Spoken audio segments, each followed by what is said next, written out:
पंचकोसी तो कबीर साहब जी की 106 वरे की उम्र सी जदों आ रहे सी। सारे भगत गुरु साहब नूं कांसी च मिले, रामानंद जी भी, सारे कबीर नामदेव जी भी, रविदास जी भी, इन्हां सारे भगतां नूं इकट्ठे विद्या करन मारन चले सी।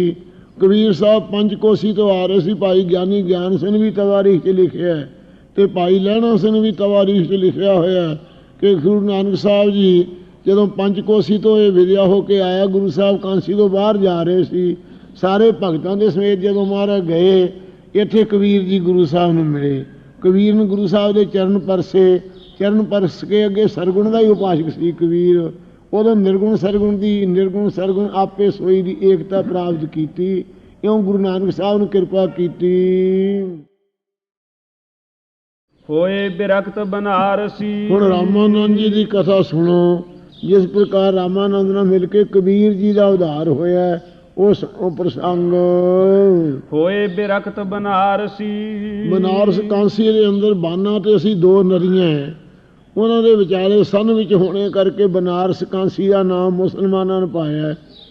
उंज तां कांसी नाम है ना, अते कांसी का बनारसी नाम अकबर वेले बादशाह तो मगरों पिया है, जां होर ना किसी बादशाह ने, सलीम शाह ने ਜਾਂ सिकंदर लोधी आदਿਕਾਂ ने पाया है। होए बिरक्त बनारसी। बनारस ਦੇ ਵਿੱਚ ਬਾਨਾ ਤੇ ਅਸੀਂ ਜਿੱਥੇ ਦੋਵੇਂ ਨਦੀਆਂ ਕਾਂਸੀ ਦੇ ਵਿੱਚ ਬ੍ਰਗਤ ਹੋ ਕੇ ਘਰਵਾਰ ਤੋਂ ਅਤੀਤ ਹੋ ਕਰਕੇ ਰਹਿੰਦਾ ਰਾਮਾਨੰਦ ਗੁਸਾਈ। ਰਾਮਾਨੰਦ ਜੀ ਗੁਸਾਈ ਸਨ, ਬੈਰਾਗੀਆਂ ਦੇ ਗੁਰੂ ਸਨ।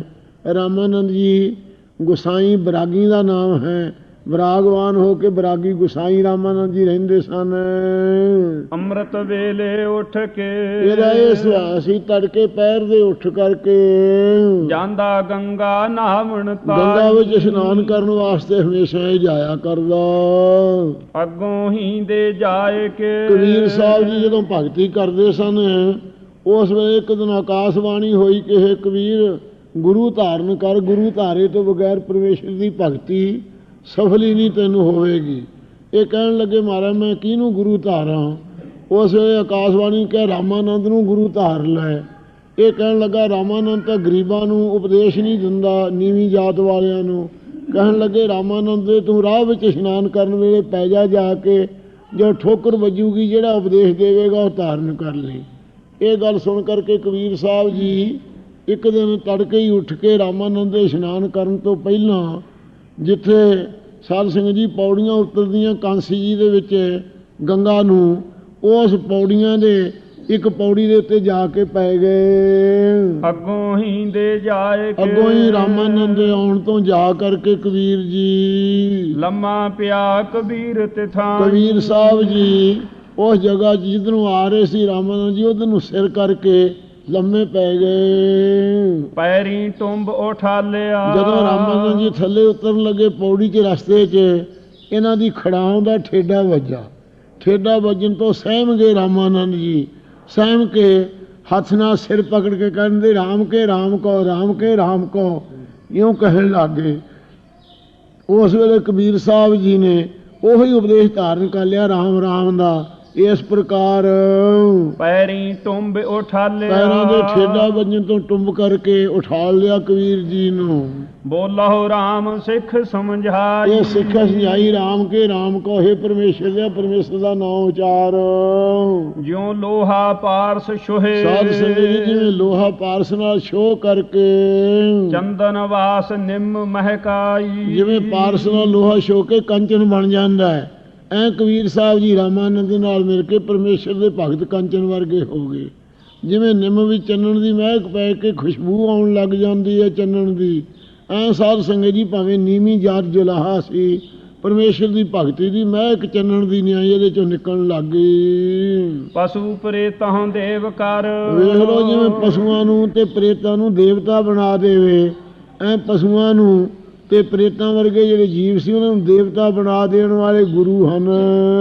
ਪੂਰੇ ਸਤਿਗੁਰ ਦੀ ਵਡਿਆਈ। ਇਹ ਭਾਈ ਪੂਰੇ ਸਤਿਗੁਰੂ ਦੀ ਵਡਿਆਈ ਹੈ। ਅਸੀਂ ਬਖਸ਼ਿਸ਼ ਕੀਤੀ। ਗੁਰੂ ਨਾਨਕ ਸਾਹਿਬ ਇਹਨਾਂ ਨੂੰ ਮਿਲੇ। ਫਿਰ ਜਿਸ ਵਕਤ ਪੰਚਕੋਸੀ ਤੋਂ ਕਬੀਰ ਸਾਹਿਬ ਜੀ ਦੀ 106 ਵਰੇ ਦੀ ਉਮਰ ਸੀ ਜਦੋਂ ਆ ਰਹੇ ਸੀ, ਸਾਰੇ ਭਗਤ ਗੁਰੂ ਸਾਹਿਬ ਨੂੰ ਕਾਂਸੀ 'ਚ ਮਿਲੇ। ਰਾਮਾਨੰਦ ਜੀ ਵੀ, ਸਾਰੇ ਕਬੀਰ ਨਾਮਦੇਵ ਜੀ ਵੀ, ਰਵਿਦਾਸ ਜੀ ਵੀ, ਇਹਨਾਂ ਸਾਰੇ ਭਗਤਾਂ ਨੂੰ ਇਕੱਠੇ ਵਿਦਿਆ ਕਰਨ ਮਾਰਨ ਚੱਲੇ ਸੀ।